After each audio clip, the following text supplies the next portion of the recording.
Hi everyone, welcome back to Deepest Mere, Kindest Seer. We are in the final days of Cancer season and right in the middle of the summer. So if you guys love water, if you guys are attracted to the ocean, the sea, if you are a water sign like Cancer, Scorpio, or Pisces, this video might be really valuable to you. But also if you're another zodiac sign, this might be something that you want to look at if you're interested in either sea magic or water witchcraft. So I have two wonderful books here that I've been reading in June and July. One is called Sea Magic, Connecting with the Ocean's Energy by Sandra Kynes. And the second one is Water Witchcraft, Magic and Lore from the Celtic Tradition by Anwen Avalon. This summer has been, I would say, pretty difficult for a lot of us, especially with physical distancing and staying home. So I was taking a look at these two books to try to find a way to connect with the ocean and connect with the sea, connect with water in general, because I'm not able to actually access the beach right now. I'm not able to get to the ocean. I do have a lakeside in my area, but as a water sign myself, I'm a Cancer. Cancer sun, Cancer moon, but I am an earth sign in terms of my rising sign, which is a Capricorn. I wanted to take a look at how can I work with water witchcraft if I were to practice a part of witchcraft. So for me, an element that's really important is water itself. I love the snow, I love the summer season, and I love not only the beach, but I've always loved like outdoor pools, indoor pools, taking bubble baths. And I found these two books to be very valuable in terms of helping you to bring some of that sea magic or some of that ocean magic into the home. And to practice witchcraft at home, you don't necessarily need to go to the actual physical space. And these two books are wonderful guidelines that I will get into and let you know what you can do at home if you aren't able to also get outdoors to access the ocean. If you are thinking of connecting with Mother Ocean and being a water witch, and you are a beginner, I think these two books are really great for that. They are guidelines that help you along your journey, but they're not too constraining. They're not very structured to the point that you're not able to be yourself. I think the general rule is to always have respect for the ocean and for the sea and for any water body, as well as being responsible and not polluting. So those two things are very important, respect and responsibility, and always being good to sea creatures and being good to any water body that you come along, even if it's a lake or a pond, a marsh, anything like that. These are really great guidelines that I will get into in terms of setting up an altar, bringing the sea magic from the sea into your own home, and helping you to connect with your inner self, with the subconscious mind, with the unconscious, and to help you manifest something in your life that you want.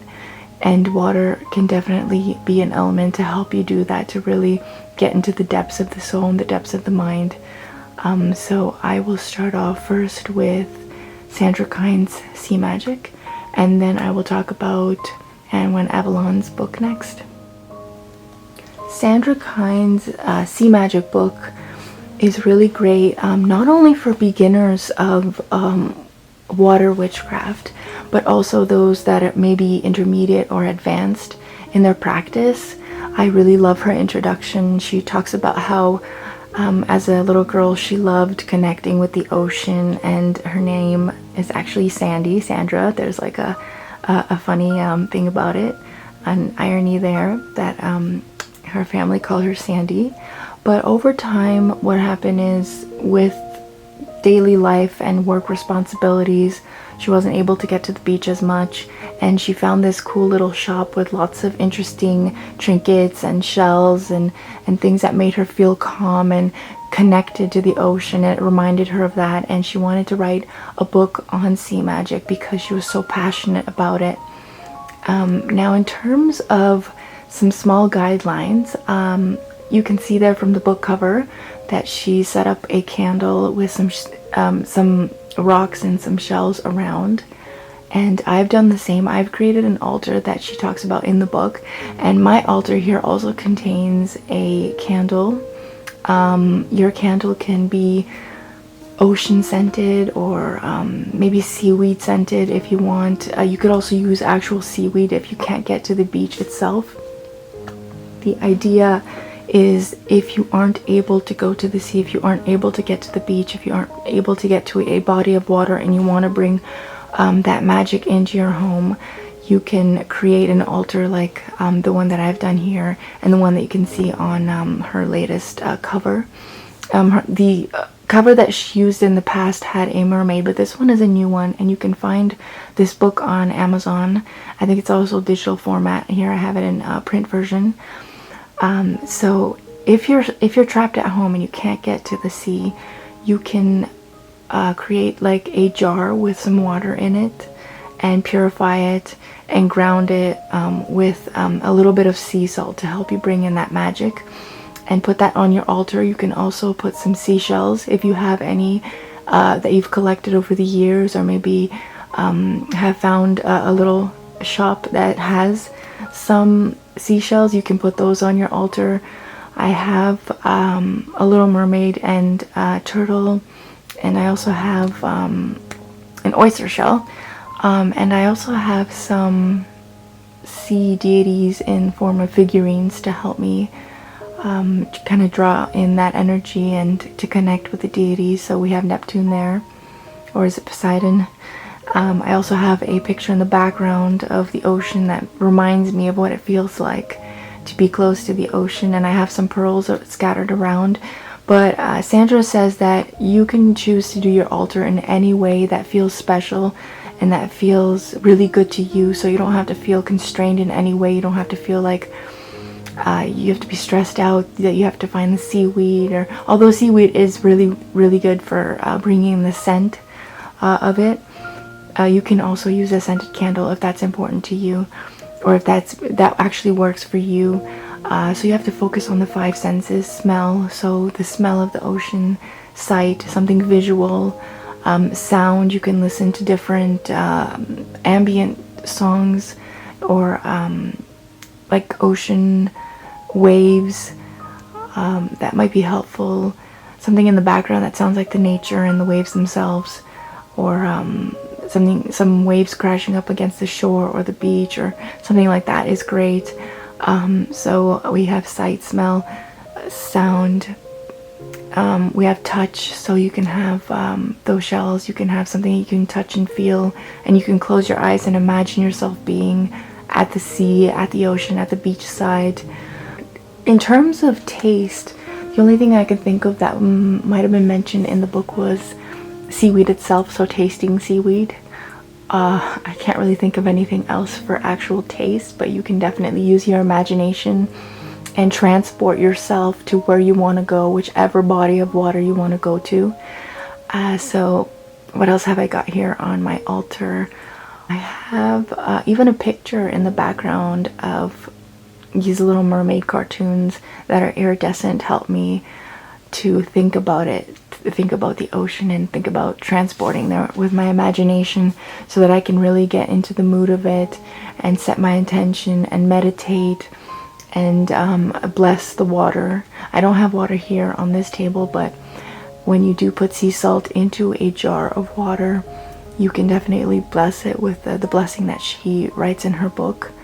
And another one in terms of texture and touch, I would say also, if you have some sand, I actually have a bowl of sand in another room where I keep shells in it and pearls, just different little things that remind me of the sea, and you can just rub your hands in with the sand and just feel what it feels like to go there.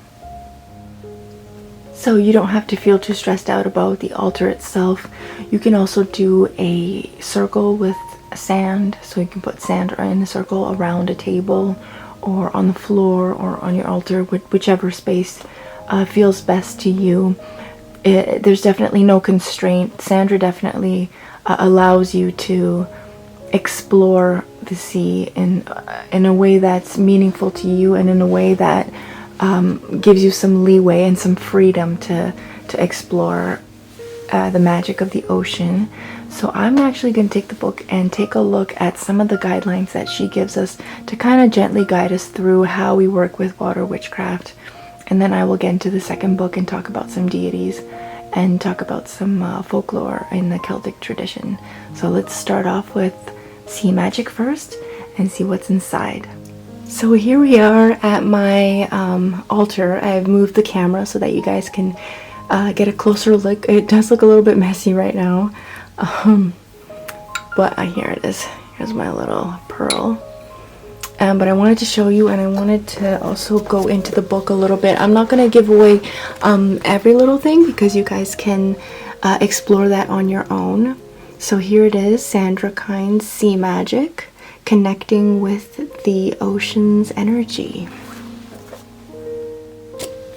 So on the back here, I'm just going to read the back. I think it's okay to read the back. I don't think anyone will really mind. It says, invoke the power of the sea and transform your life. Purifying, mesmerizing, and transformative, the sea has long been celebrated for its beauty and mysterious power. By connecting to the ocean's energies, you can deepen your experience of the natural world and enrich your life. Whether you live near or far from the coast, sea magic takes you on a unique voyage of spiritual rejuvenation.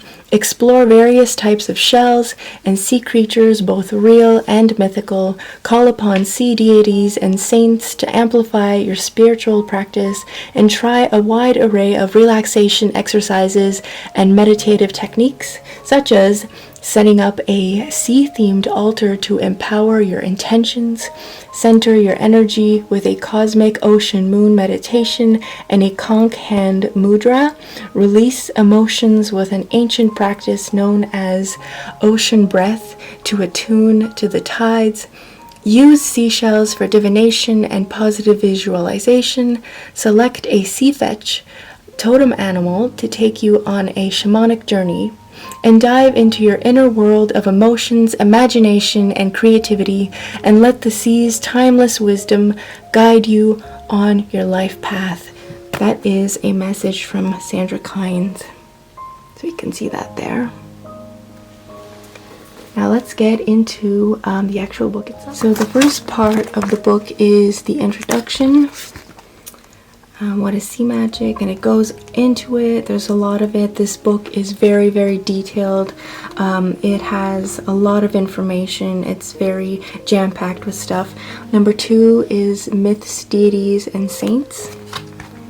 So it just gives like a glossary of each saint, and I've highlighted them. Nice, good glossary there. And then we have, here's another picture here.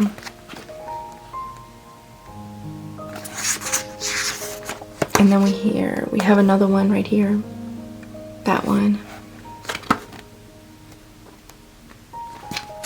And then the final one here, and how to connect with those sea deities. I like that each section has journal questions that you can follow and keep in your own diary and your own journal. And it has questions like, do you think that myths serve any purpose for us in today's world? Why or why not? Are you drawn to learn more about a particular saint, deity, or pantheon, witch? Number 3 is on altars, tools, and divination. And she's actually has her own altar herself there, the goddess statue with the cowries, moons, and other shells. That looks really nice. Let's see if I have that shell there. There's that shell there. And it says seashells or sea glass are scrying tools, so that's good for this this channel, Mir. There's a moon blessing of the salt. And it mentions that you should always use sea salt and not tap water, because tap water contains fluoride and a lot of other stuff in it that is not really good. So here are the cowries. Goes into seashells. me see if I can find it here.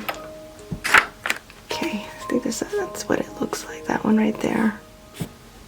Let's see. Let's continue on. Here. Some more shells.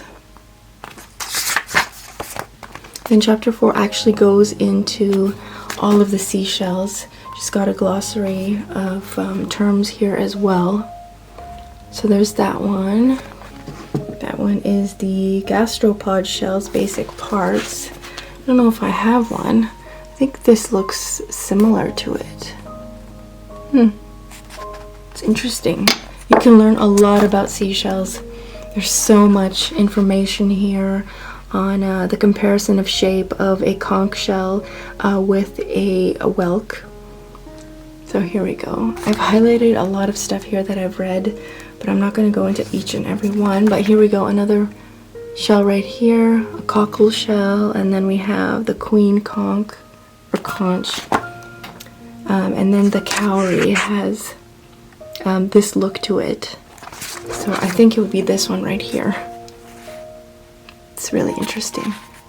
Yeah, that's the one. Okay, and then there's the cone-shaped limpet shell. Resembles like a little hat. And we have like the moon shell. That one there. Okay, and then this one here. And the sand dollar.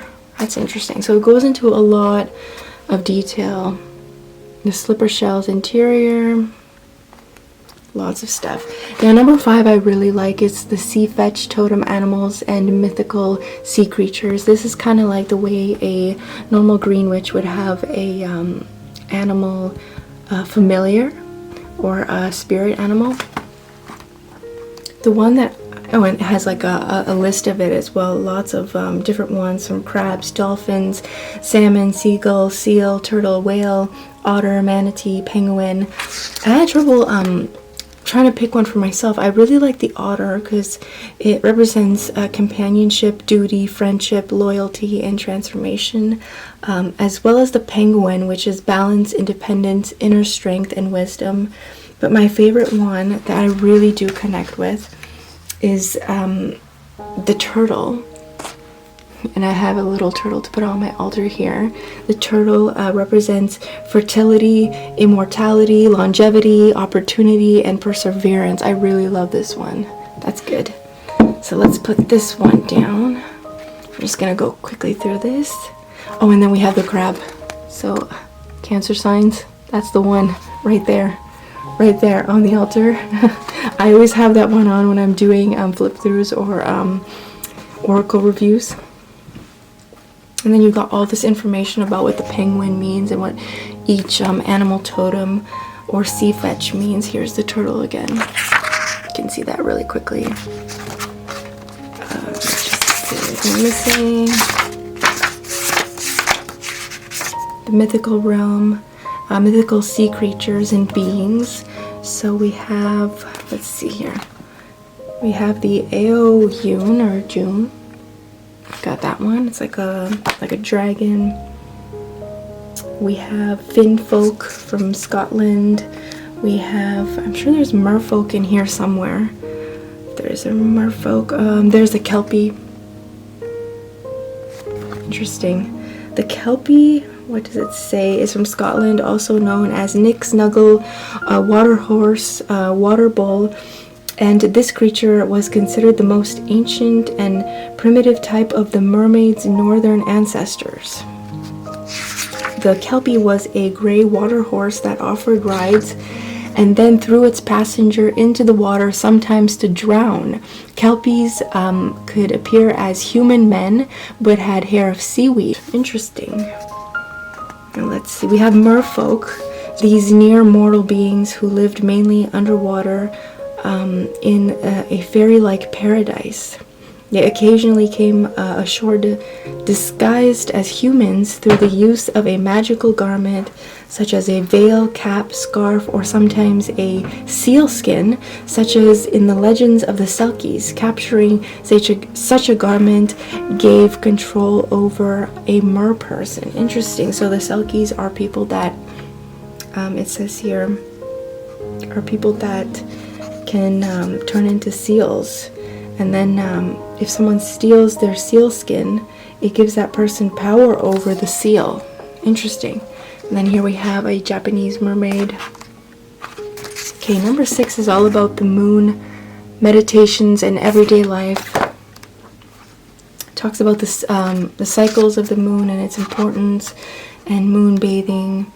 We got the cockle shell here again, with some more seashells, and the columella, heart of the shell or conch mudra that you can make with your hands. And let's see what's next. And then we have some journal questions at the end, such as what do you feel when you stand in the light of the full moon? How has the cosmic sea centering expanded your personal energy?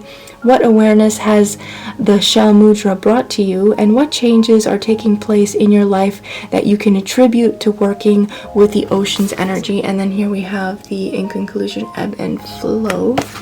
She gives a conclusion about what you can do to help the ocean and to help with getting rid of pollution and being very respectful and giving back to the ocean and giving back to the deities is really important. And make sure not to throw anything in the ocean itself, because that will contribute to potentially harming one of the sea creatures, and I don't think a sea deity would be happy with that. So in appendix, not only can you do journal exercises in a journal that you choose, it could be something simple, it could be something with an ocean theme on the actual cover. I don't have my journal here with me, but I do have this box here. So if we were to say that this is a journal, I would like to have something like this that reminds me of the ocean. And yeah, you can do mind mapping, which is for your journaling sessions. You can come up with ideas like this. Just draw a word in the middle and then kind of think of ideas that surround that word. So for example, earth, we think of the mother, we think of center, grounded, growth, foundation, nourish, basic elements, seasons, water, mother ocean. And then we have the runes. And there's like a glossary here, all of those there. And then she ends with a bibliography. And also, if you need to look anything up, you can definitely look it up in the index right here. And something I've highlighted that is important to me would be merfolk, mermaids, mermen, merry maids, merwomen, mirrors, which is very important because the seawater can be used as a mirror for scrying and for opening up portals. Moon deities and moon shells. For myself, as a Cancer sign, I'm ruled by the moon. So that is Sandra's sea magic. And if you're interested in anything else, you can also take a look at Whispers from the Woods and Your Altar, 2 books that she's written, and I might go into those a little bit later on this year and talk about those ones. And here you have some information on how to contact the author. So that is that one. Let's get into the next one. So here is Anwen Avalon's Water Witchcraft. Magic and lore from the Celtic tradition, and this one is also packed with a lot of information, a lot of interesting sections. I want to say that I give sea magic a 10 out of 10, and I also give a water witchcraft a 10 out of 10 as well, if you're interested in that. It's not only about the sea specifically, but it goes into many other bodies of water, from the ocean, from the river, from ponds, from lakes, from marshes, from a lot of different bodies that you can work with. You can even work with a bathtub water, and Anwen here talks about putting sea salt in the bath water. So I'm just going to go over some of the sections that are important. She's got a lot of chapters here, chapters 1 through 9 that talk about the magic of water. Chapter 2 is river witches. I love that one, river witches. So you don't have to necessarily connect only with the ocean, only with the sea. Chapter 3 is sacred well witches. So if you like the wells, you can work with well magic. Chapter 4 is lake witches, which would be really great for me because I live in an area that's near the lake. There's also marsh witches, sea witches, local water spirits, mermaids and finfolk, and water witchery in general. We have a foreword by her. And there's a lot of stuff that I've highlighted in here. So there's different types of water and different types of properties of water, or dew, fog, mist, hail, rain, sleet, snow. You can have a form of water in solid form, so like ice and freezing. Freezing a cube can help to bind an enemy from, I guess, doing something bad to you. So there's a lot of stuff here. Just go through all of the interesting things here. So jam-packed. From water horses, and it goes into the folklore, and it also gives a glossary of terms of different deities, different folklore, different terminology that is beneficial when working with water. It talks about the medieval literature and Morgan and Merlin, and Excalibur and Avalon is itself strongly connected to Arthurian legends. Interesting, Avalon, the last name there. I love that. Okay, let's see what else. There's marsh witches, chapter 5. So each chapter goes through all of the different types of witches, sea witches, and then it gives, again, glossary of terms. Now I'm going to look specifically at lake witches. So let's see if I can find it here. Oh, and here it goes into a glossary of water animals, similar to Sandra Kine's book, where it talks about gulls, it talks about crabs, it talks about otters and salmon and swan and seahorses and cuttlefish. Yep, dragonflies, ducks, jellyfish, octopus, seals, shark, starfish, turtles, water serpents, whales. Oh, and it also talks about the mirror and comb magic. So that is opening up the portal and doing some scrying with water in the lake. So the mirrors, so the glassy surfaces of lakes and wells become symbols of the other world and act as portals. So we know that mirrors can act as portals, like Alice herself, who enters Wonderland through a mirror in through the looking glass. And that is what the name of this channel is. So I like that a lot. Exercises with the enchanting a mirror.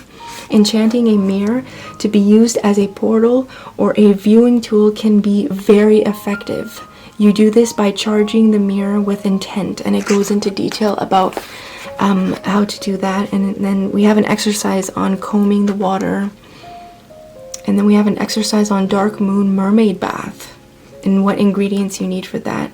We have water witchery for those that are interested in the element itself. I'm trying to look for, oh, there's also magic potions and elixirs, like a healing potion that you can make. There's a love potion. There's a triple moon elixir and seasonal potions. Where is the lake witch? Here's a conclusion. And then she also has a really detailed bibliography if you want to go into that. And then she has an internet resources if you'd like to go look for more information. An index of magical exercises. Oh, really good. Marsh witches. River. Oh, and here's some information about the author. I wanted to look at lake witches. Let me just go back here. Lake witches 107. 107. So chapter 4. If you have a lake nearby, you can definitely read this part. So lakes, lochs, ponds, and pools are bodies of water surrounded by land that can be either fresh or brackish, she says here. So lake water specifically that I'm interested in, it says here that is very calming and soothing. And recently I've gone down to the lakeside in my area, and I've watched the water waves crashing against the sand, and I've tried to meditate there. So this is her book, and on the back here, last part I'm going to read is the back, just so you guys have an idea, but the rest you kind of can just explore yourself, creating your altar, figuring out which kind of body of water you want to work with, which deity you want to work with. And Water Witch Anwen Avalon presents a comprehensive guide to Celtic water lore, including spells, rituals, water spirits, and merfolk. She explores the magic of the sea, but also features lakes, rivers, canals, swamps, and other watery locations, as well as the craft and magic that have been and continue to be practiced at these places. Within these pages, you will learn how to set up your own personal water altars and shrines, gather or craft the magical tools of water witchery, and access the power of rain and ice. You will learn how to connect and communicate with the water spirits themselves. That is wonderful. So if you guys want to check out this book, again, 10 out of 10, as well as Sea Magic, 10 out of 10. These are my recommendations for the rest of the summer, or in general if you want to connect with any body of water and create your own beautiful altar. So I will end it here, and we will talk next time about some books maybe on nature and focus on earth magic and Mother Earth instead of Mother Ocean. So I'll see you guys next time. Goodbye.